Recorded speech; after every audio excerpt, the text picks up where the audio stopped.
بزرگترین دروغی که به خودت گفتی اینه که خونه پناهگاه امن منه. نه، خونه میدون مینگذاری شده‌ایه که فقط منتظر تو گاردت رو بیاری پایین. تصور کن بعد از 10 ساعت جنگیدن با دنیا، با رئیس، با ترافیک، با تورم، بالاخره میرسی خونه. تنها چیزی که میخوای فقط 20 دقیقه سکوت مطلقه، فقط 20 دقیقه خاموشی. کفشات رو در میاری، خودت رو رها میکنی روی کاناپه و چشمات رو میبندی. بدنت شروع میکنه به شل شدن، ضربان قلبت میاد پایین و درست در همین لحظه مقدس صدای به هم خوردن خشمگین ظرف‌ها از توی آشپزخونه میاد. صدای جارو برقی که انگار داره نعره میکشه یا یه سوال رگباری و بی مقدمه. راستی، اون لامپ دستشویی رو کی میخوای عوض کنی؟ چرا درست لحظه‌ای که تو داری نفس میکشی اون آتیش میگیره؟ فکر میکنی ازت متنفره؟ فکر میکنی اون زن دیوونه است؟ نه، داستان خیلی پیچیده‌تر و تاریک‌تر از این حرف است. آرامش تو یه توهین آشکار به هرج و مرج درون اونه. استراحت تو مثل نشون دادن آب خنک به کسیه که وسط کویر داره از تشنگی میمیره و خودش رو زنجیر کرده. اگه تا آخر این ویدیو با من نمیمونی، تا ابد توی این چرخه گیر میکنی. عذرخواهی میکنی، بلند میشی، کار میکنی و باز هم بدهکاری. اما اگه بمونی، یاد میگیری چطور ذهنیتش رو هک کنی. ما قرار جراحی کنیم بدون بیهوشی. بذار با یه داستان شروع کنم تا دقیقاً بفهمی دارم راجع به چی حرف میزنم. 2 مرد رو تصور کن. مرد اول اسمش بیژنه. بیژن یه برده مدرنه. وقتی زنش با عصبانیت داره خونه رو تمیز میکنه، بیژن سریع از جاش میپره، کنترل تلویزیون رو پرت میکنه و با ترس میگه عزیزم ببخشید بذار من کمک کنم.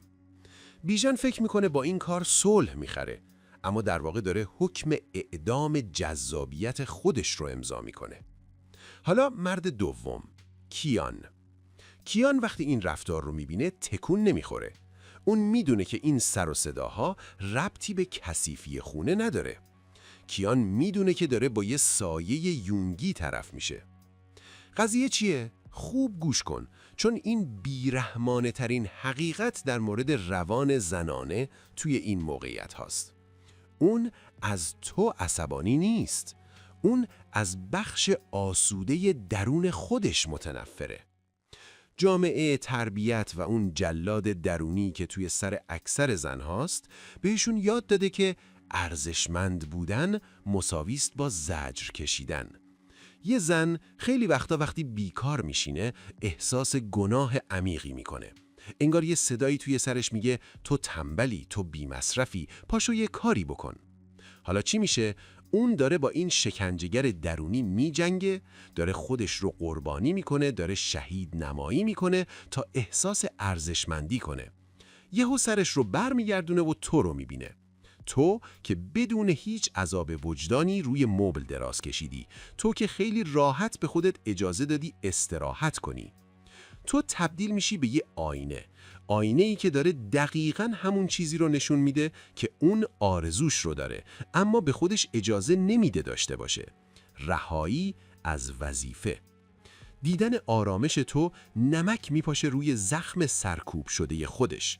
اون به تو حمله نمیکنه که تو پاشی کمکش کنی.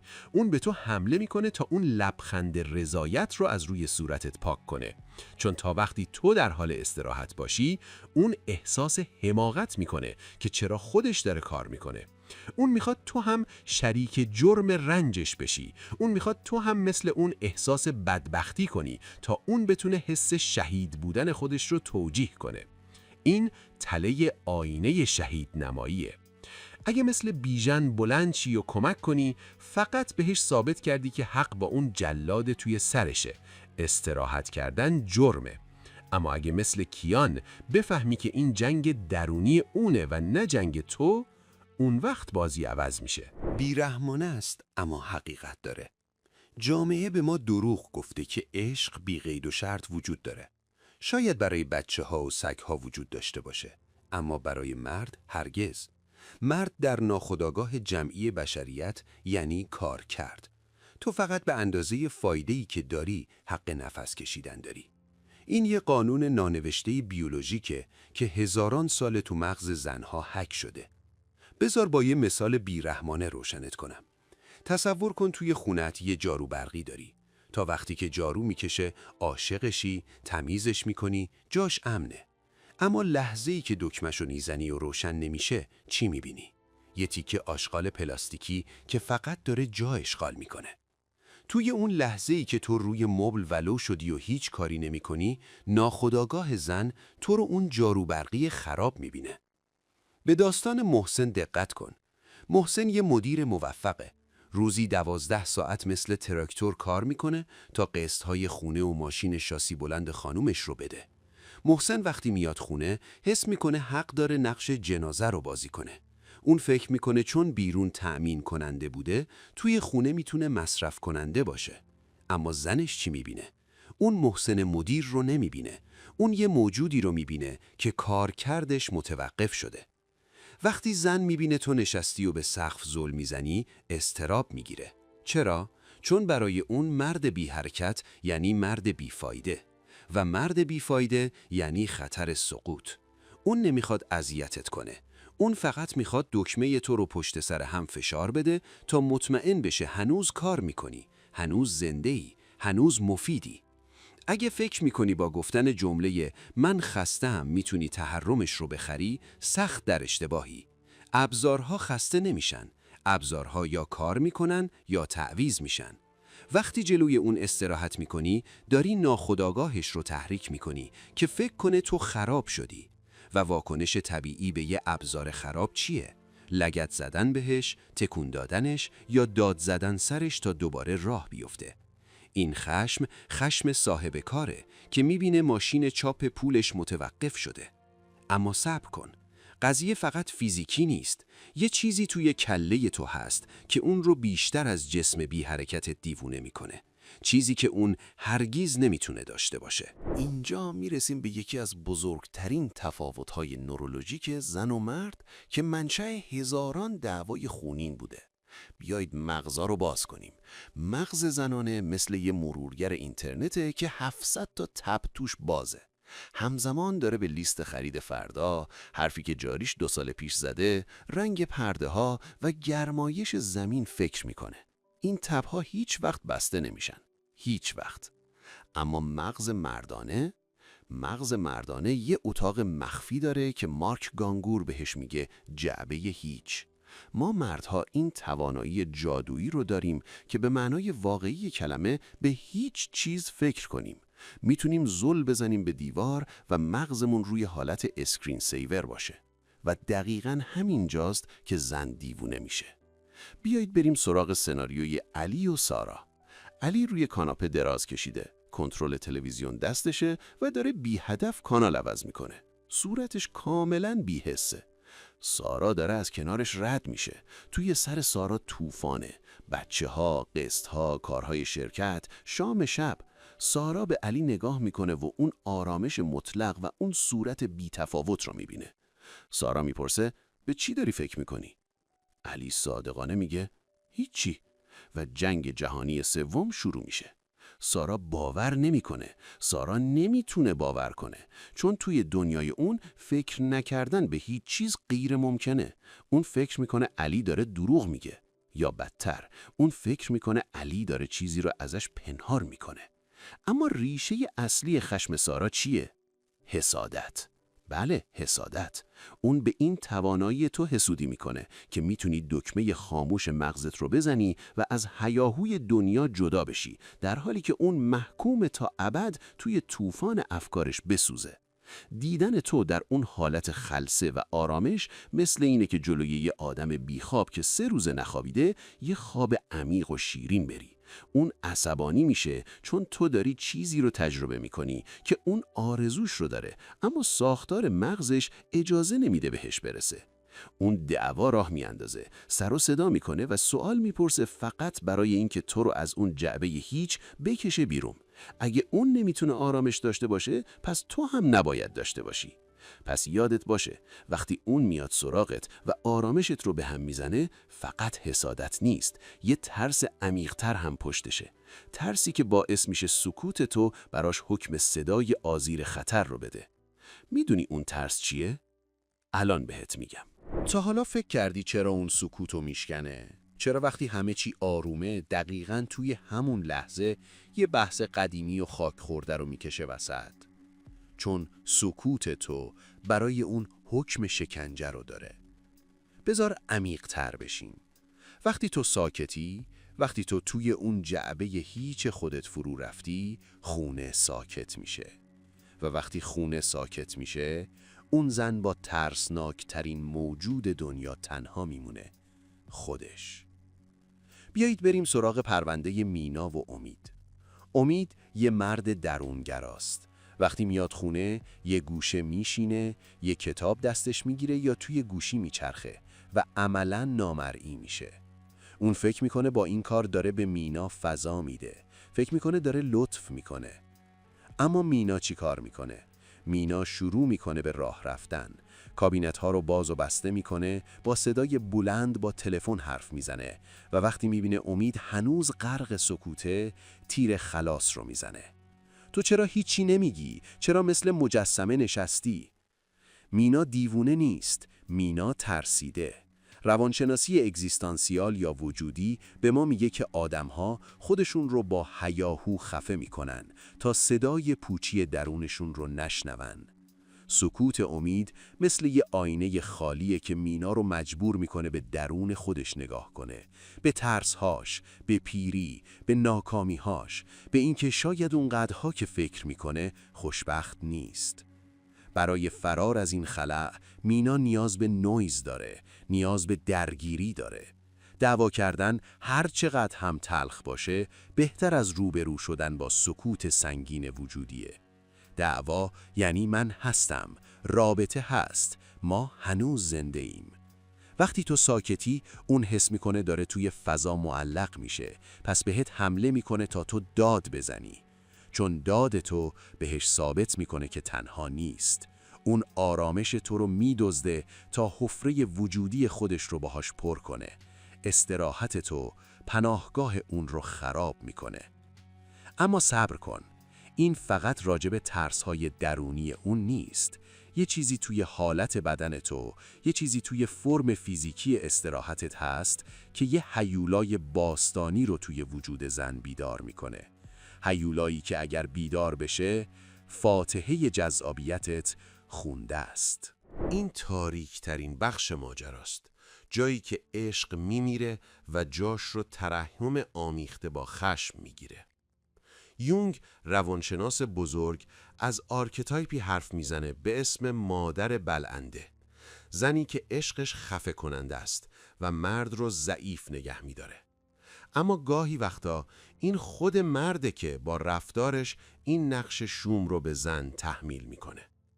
تصور کن تو یه مرد بالغ با لباس راحتی گشاد، موهای بهم ریخته، روی کاناپه ولو شدی. دهنت نیمه باز مونده، کنترل تلویزیون روی شکمته و شاید حتی یه لکه سس روی لباست باشه. توی این لحظه تو از چشم اون زن دیگه یه پارتنر جنسی نیستی. دیگه اون مرد مقتدری نیستی که بتونه بهش تکیه کنه. ناخودآگاه زن توی این تصویر فقط یه چیز میبینه، یک کودک بزرگسال. به سناریوی لیلا و فرهاد نگاه کن. فرهاد فکر میکنه خونه جاییه که میتونه توش بچه باشه. میتونه مسئولیت‌هاش رو بندازه زمین و مادرش یا همون زنش جمعشون کنه. وقتی لیلا این صحنه رو میبینه، سیستم بیولوژیکش آلارم میده. غریزه زنانه دنبال یه حامی میگرده، نه یه نوزاد 70 کیلویی که نیاز به مراقبت داره. وقتی تو تبدیل به بچه میشی، اون مجبور میشه تبدیل به مادر بشه و این فاجعه است. چرا؟ چون هیچ زنی با بچه خودش نمیخوابه.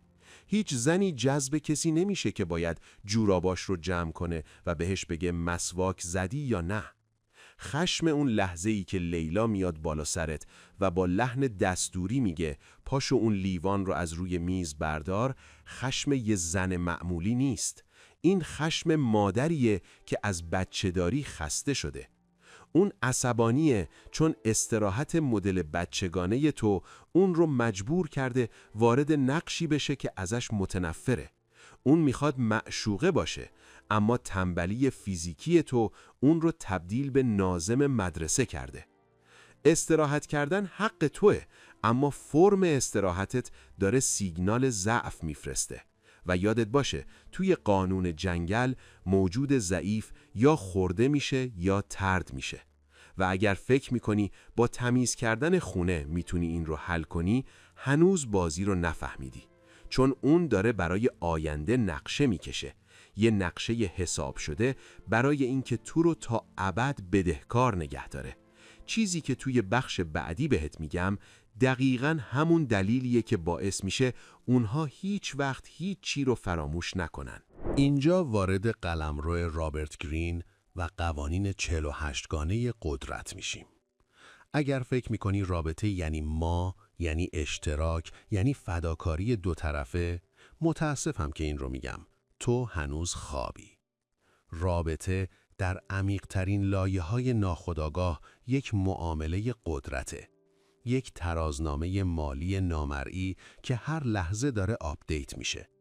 قانون کثیف ماجرا اینه: کسی که بیشتر رنج میکشه قدرت کنترل بیشتری داره. وقتی تو روی کاناپه لم دادی و داری لذت میبری و اون داره توی آشپزخونه با قابلمه‌ها کشتی میگیره، اون در واقع داره چی کار میکنه؟ اون داره سرمایه گذاری میکنه.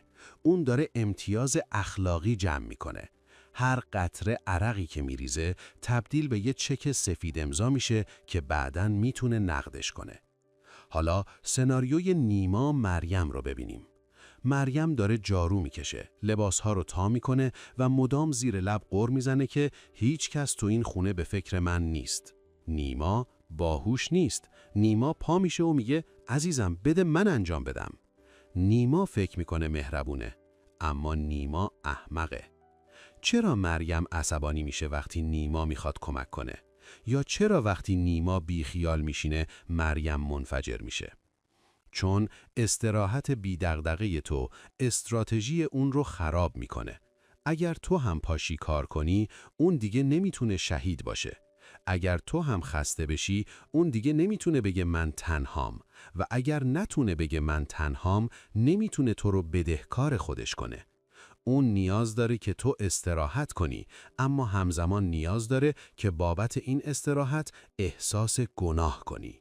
چون گناه قوی ترین ابزار کنترله. اون عصبانی میشه چون تو داری استراحت میکنی اما عذاب وجدان نداری. اون میخواد تو رو توی جایگاه بدهکار نگه داره تا هر وقت خواست چیزی بخره، جایی بره یا تصمیمی بگیره، اون دفترچه بدهی رو باز کنه و بگه یادت اون روز من داشتم میمردم و تو فوتبال میدیدی؟ استراحت بدون گناه تو یعنی ورشکستگی بانک عاطفی اون. اما صبر کن. اگر فکر میکنی همه اینها فقط نقشه‌های پیچیده ذهنیه، اشتباه میکنی. یه چیزی توی خون زنها جریان داره که خیلی قدیمی تر از این حرف است. یه ترس که حتی خودشون هم نمیدونن از کجا میاد. ترسی که بوی خون و مرگ میده. اینجا دیگه روانشناسی نیست، اینجا زیست شناسی تکاملیه. اینجا بحث بقاست. ذهن ما هنوز توی سال 2026 آپدیت نشده. سخت افزار مغز ما همونیه که 50,000 سال پیش توی دشت‌های آفریقا کار میکرد. توی اون دوران تقسیم وظایف خیلی ساده و وحشتناک بود. زنها از بچه‌ها و آتش مراقبت میکردن و مردها دیوار دفاعی بودن. حالا تصور کن، شب شده، صداهای عجیب از بیرون غار میاد. زن و بچه خوابیدن. تنها چیزی که بین خانواده و دندونهای تیز یه شیر گرسنه فاصله انداخته، هوشیاری مرد هست. اگر نگهبان قبیله چرت بزنه، قبیله منقرض میشه، به همین سادگی. حالا بیاییم به زمان حال، سناریوی سعید و هانیه. سعید روی مبل خوابش برده، دهنش بازه و خور و پف میکنه. هانیه داره تلویزیون میبینه. یهو صدای بلند خور و پف سعید بلند میشه. هانیه با یه لگد بیدارش میکنه. چقدر میخوابی؟ پاشو یه دوری بزن. سعید گیج و منگه. فکر میکنه هانیه سادیسم داره. اما هانیه اسیر ژنتیکشه. وقتی یه زن میبینه مردش، یعنی محافظش، یعنی دیوار دفاعی خونش به خواب عمیق رفته یا کاملا از محیط اطرافش غافل شده، مثلا سرش تو گوشیه، سیستم لیمبیک مغزش آژیر خطر میکشه. این آژیر نمیگه شوهرت تنبله، این آژیر میگه نگهبان بیهوش شده، درنده ها دارن میان، ما بیپناهیم. اضطراب عجیبی که زنها موقع دیدن مرد بیکار دارن یه پنیک تکاملی هست. اونها ناخودآگاه دنبال علائم هوشیاری توی تو میگردن. وقتی تو بیش از حد ریلکس میشی، بیش از حد شل میشی، مغز باستانی اون سیگنال خطر مرگ دریافت میکنه. عصبانیت اون در واقع تلاش مغزش برای بیدار کردن نگهبانه. اون داد میزنه تا تو آدرنالین ترشح کنی. اون دعوا راه میاندازه تا تو از حالت خوابالودگی بیرون بیای و دوباره آماده جنگ بشی. چون مردی که آماده جنگ نیست، از نظر طبیعت مرد مرده است. ولی فقط ترس نیست، یه تست مخفی هم در جریانه. تستی که اگر تو شکست بخوری دیگه هیچ وقت نمیتونی به اون جایگاه پادشاهی برگردی. تستی که نشون میده آیا واقعاً مردی یا فقط ادای مردها رو در میاری. تستی که دقیقاً وقتی خسته ای ازت گرفته میشه. اینجا دیگه بحث احساسات نیست، بحث سیاست محض و قلمروه.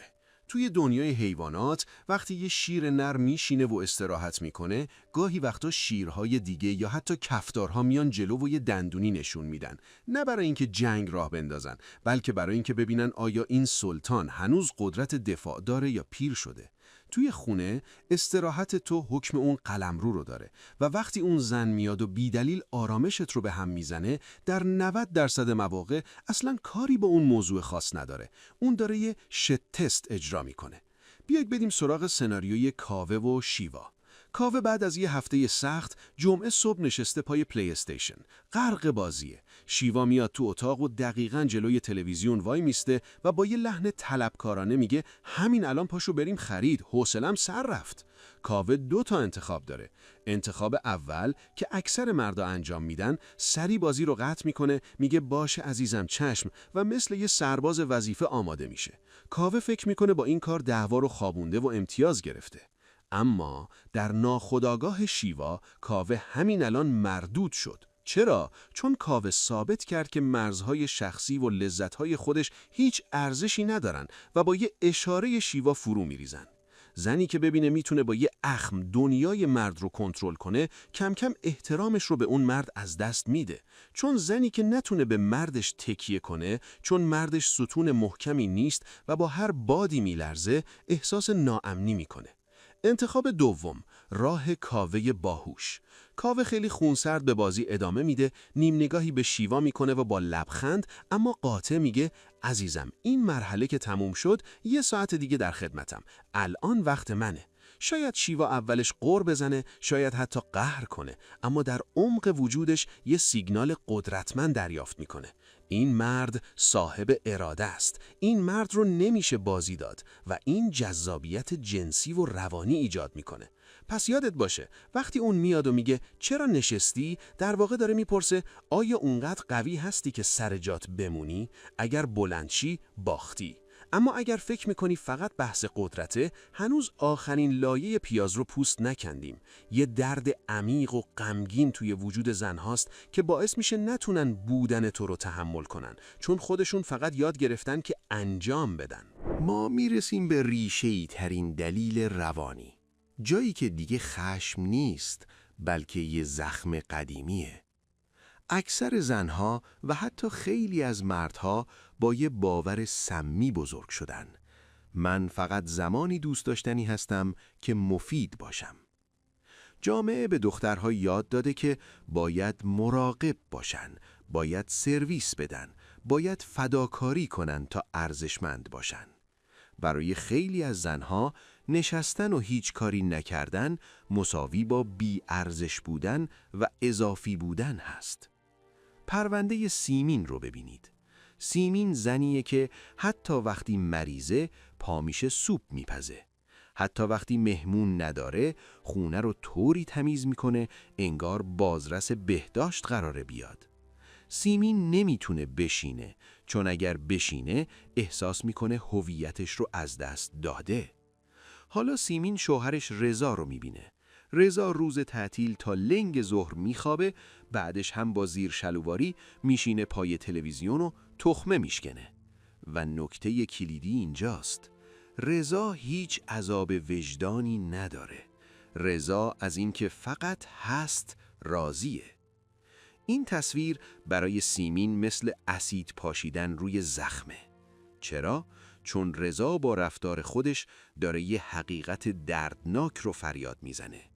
من ارزشمندم حتی اگر هیچ کاری نکنم. این دقیقاً همون چیزیه که سیمین تمام عمرش آرزوش رو داشته ولی هیچ وقت به خودش اجازه نداده باورش کنه.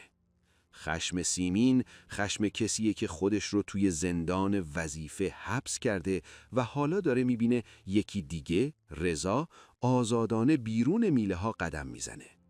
اون سر رضا داد میزنه پاشو یه کاری بکن، چون میخواد رضا هم بیاد توی سلول اون، چون تنهایی توی اون زندان روانی وحشتناکه. دیدن آزادی تو زنجیرهای دست و پای اون رو سنگین‌تر نشون میده. پس وقتی میبینی اون نمیتونه استراحت تو رو تحمل کنه، بدون که اون داره با یه بحران عزت نفس دست و پنجه نرم میکنه. اون فکر میکنه اگر کار نکنه کسی دوستش نداره و استراحت تو این دروغ بزرگ رو توی صورتش میکوبه. حالا که کالب و چکافی تموم شد، حالا که تمام دل و روده این رفتار رو ریختیم بیرون و فهمیدیم پشت اون جیغ‌ها و غرهای ظاهری چه ترس‌ها، چه سیاست‌ها و چه دردهای عمیقی پنهان شده، سؤال نهایی و حیاتی اینه: حالا باید چیکار کنیم؟ آیا باید تسلیم بشیم؟ آیا باید بجنگیم؟ یا راه سومی وجود داره که هم بتونیم مثل پادشاه استراحت کنیم و هم اون رو آروم نگه داریم؟ جواب در نتیجه گیری ویدیوست، جایی که بهت یاد میدم چطور تاج و تختت رو بدون خونریزی پس بگیری. خب، ما 9 لایه از پوست این حقیقت زشت رو کندیم. دیدیم که خشم اون زن نه از سر بدجنسی و نه دیوانگی. اون ترکیبی از ترس تکاملی، حسادت نورولوژیک و بازی‌های قدرت ناخودآگاهه. اما دونستن اینها کافی نیست. دانش بدون استراتژی فقط یه مشت اطلاعات به درد نخوره. سوال اینجاست: حالا که فهمیدی اون چرا به استراحتت حمله میکنه، چطور باید از خودت دفاع کنی؟ چطور باید بدون اینکه جنگ جهانی راه بیفته لم بدی و پادشاهی کنی؟ راه حل مذاکره نیست. راه حل اقتدار خاموش هست. بزرگترین اشتباهی که اکثر مردها میکنن اینه که برای استراحت کردن اجازه میگیرن، یا بدتر سعی میکنن استراحتشون رو پنهان کنن. وقتی یواشکی میری توی اتاق یا وقتی با ترس و لرز روی مبل میشینی، داری سیگنال گناه میفرستی. داری به ناخودآگاه اون میگی من میدونم کارم اشتباهه، لطفاً منو ببخش. و همونطور که گفتیم موجود ضعیف محکوم به فناست. استراتژی ماکیاولیستی تو باید این باشه: اعلام قلمرو، نه درخواست آتش بس. قبل از اینکه روی مبل ولو بشی، بایست، توی چشمهاش نگاه کن و با یه لحن خبری نه سوالی بگو من برای 30 دقیقه میرم توی غار خودم تا شارژ بشم. توی این نیم ساعت من وجود ندارم. بعدش میام تا با قدرت کنارت باشم. این جمله معجزه میکنه. چرا؟ چون 1. اون تایمر داره. ترس تکاملی اون از بیزمانی رو خاموش میکنه. اون میدونه نگهبان برمیگرده. 2.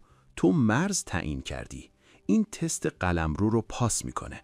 اون میفهمه که نمیتونه با غر زدن وارد این 30 دقیقه بشه. 3.